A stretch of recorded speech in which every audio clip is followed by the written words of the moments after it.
টি-20 বিশ্বকাপের আগে আগে ধর্ষণের দায় থেকে মুক্ত হয়ে গেলেন নেপালি লেগ স্পিনার সন্দীপ লামিচানে। গত জানুয়ারিতে ৮ বছরের জেল হয়েছিল তার। ১.৫ বছর ধরে বিচার কার্যক্রম চলার পর গত জানুয়ারিতে ধর্ষণের দায়ে নেপালের তারকা স্পিনার সন্দীপ লামিচানেকে ৮ বছরের কারাদণ্ড দিয়েছিলেন দেশটির আদালত। কিন্তু লামিচানে সেই রায়ের বিরুদ্ধে হাইকোর্টে আপিল করেছিলেন। হাইকোর্টই পর্যাপ্ত তথ্য প্রমাণের অভাব উল্লেখ করে বাতিল করেছেন সেই রায়, যার কারণে জামিনে এখন পুরোপুরি মুক্ত সন্দীপ লামিচানে। গত কয়েক মাস নেপাল ক্রিকেটে যেন ভালো সময় গিয়েছে। প্রথমবার এশিয়া কাপে খেলার যোগ্যতা অর্জন করেছিল নেপাল।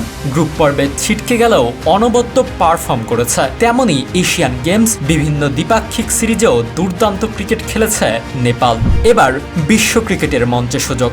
মার্কিন যুক্তরাষ্ট্র ও ওয়েস্ট ইন্ডিজে হতে চলা টি-20 বিশ্বকাপে খেলবে নেপাল। তার আগে বিরাট স্বস্তি নেপাল ক্রিকেটে। সব রকম অভিযোগ থেকে মুক্ত সাবেক নেপাল অধিনায়ক সন্দীপ লামিচানে।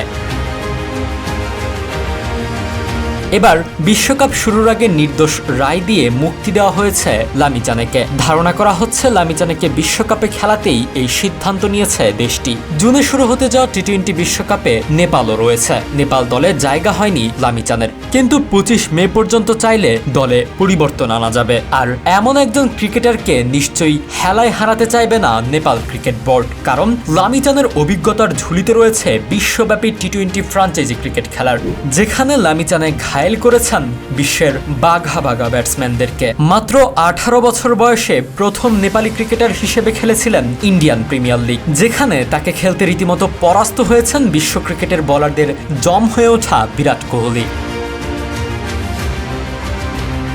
লামিচানে এখন তাই মুক্ত। ওয়ানডেতে দ্রুততম 100 উইকেটের রেকর্ডধারী বলারকে দেখা যেতে পারে তাই। আমাদের ভিডিওগুলো বিপ্লব হোসেন দেখছেন দিনাজপুর থেকে, চট্টগ্রাম থেকে দেখছেন মোহাম্মদ রাকিব, খাগড়াছড়ি থেকে দেখছেন প্রিয়লাল ত্রিপুরা, জাহিদ গাজী দেখছেন নরসিংদীর নজরপুর থেকে এবং আব্দুল গফুর দেখছেন রাজশাহী থেকে। আপনি কোথা থেকে দেখছেন তা জানিয়ে দিন কমেন্ট বক্সে।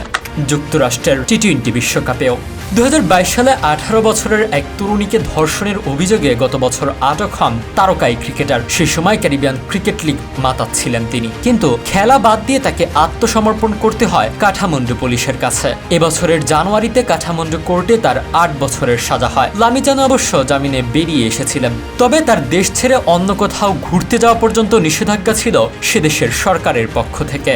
পরে আপিলে সেটিও উঠে যায়। এবার তো পুরো মুক্তই হয়ে গেলেন এই ক্রিকেটার। নেপাল বাংলাদেশের গ্রুপেই আছে টি-20 বিশ্বকাপে। লামিচানে দলে যোগ দিলে নিশ্চিতভাবেই সেটি মাথা ব্যথার কারণ হবে অন্য দলগুলোর জন্য, কারণ 23 বছরের এই ক্রিকেটার নেপালের হয়ে 52 আন্তর্জাতিক টি-20তে নিয়েছেন 98 উইকেট।